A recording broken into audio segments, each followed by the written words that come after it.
Hello বন্ধুরা, আমি সুভাষ বীরভূম থেকে। তো আজকে আমি হাসছি, তোমরা ভাবে হাসছি, আমি কেন হাসছি? আমার বউ একটা কথা বলছে, ঠিক আছে? সেই কথাটা শুনে আমার খুব হাসি পেয়ে গেল। তো বউয়ের কাছে শোনো কথাটা। আমি বললে এখনই তোমরা অন্য কিছু ভাববে, ওর মুখ থেকে শোনো কি বলছে। শোনো কি বলছিল আমার কাছে, বলো তো দিয়েছি। হ্যাঁ, দিয়েছি বলো বলো।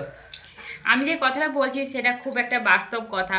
যারা সংসার জীবনে নতুন নতুন শুরু করছো, আমাদের এখন না ওইসব ভাঞ্জি মারা না, প্রথম মানে ইম্পর্টেন্ট কথাটা বলো।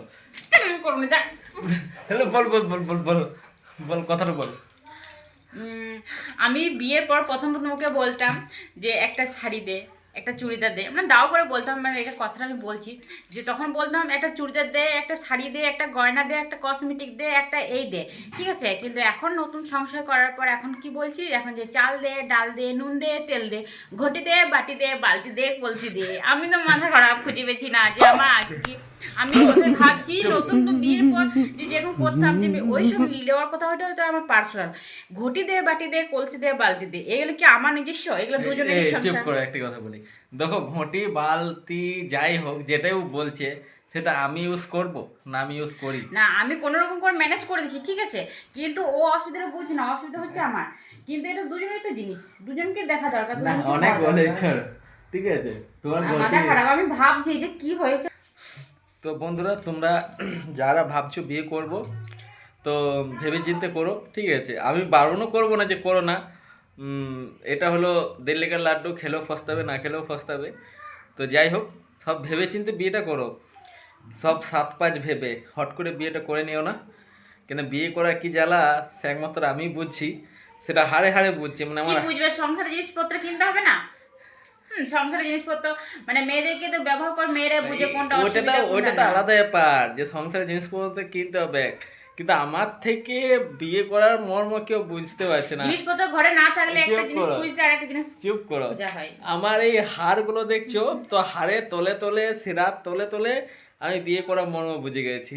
আমিও তাই, আমিও আমার হাড়ে মতন হাড়ে রক্তে রক্তে আমিও বুঝে গেছি। আমার মতন বিয়ে করার মর্ম কেউ বুঝেনি, ঠিক আছে? তো দেখো মারছে, দেখছো?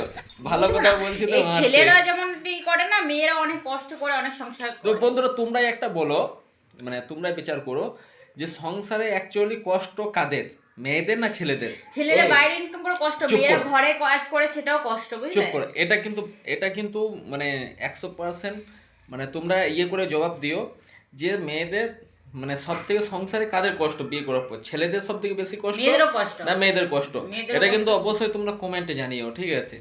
তো নতুন সংসার করতে গেলে যে ঘটি থাকে না, বাটি থাকে না, বালতি থাকে না, সে কলসি, ঠিক সেটা আছে, তো ম্যানেজ সেটা করতে ঠিক হবে। আছে, কিন্তু তা বন্ধুরা আমি তোমরা তো সংসার অবশ্যই ভুলেই কিন্তু বলো। গেলাম, বিয়ের পর সংসার তুমি ভুলেই গেলাম। সংসার করার পর আজকে আমি চুড়িদার খুঁজবো, শাড়ি খুঁজবো না, গয়না খুঁজবো না, ঘটি বাটি খুঁজবো, আমি সেই কপাল হাই আমি খুঁজছি যে কি। প্রত্যেক মাসেই ভাবি যে না আমি পরের মাসে একটা শাড়ি নেবো, না এ মাসে হলো না পরের মাসে একটা চুড়িদার নেবো, নাহলে পরের মাসে হয়তো অমুক একটা জিনিস নেবো, কসমেটিক হোক বা কিছু হয়তো নেকলেস হোক, কিছু একটা নেবো। বা কোথায় দেখতে যাবি, কোথায় পাবি একটা দেখছি এ মাসে বালতি না, ও কাজ করতে এসে ঘটি না, এনার একটা বাটি না, এনার হচ্ছে চাল না, করে জীবন শেষ।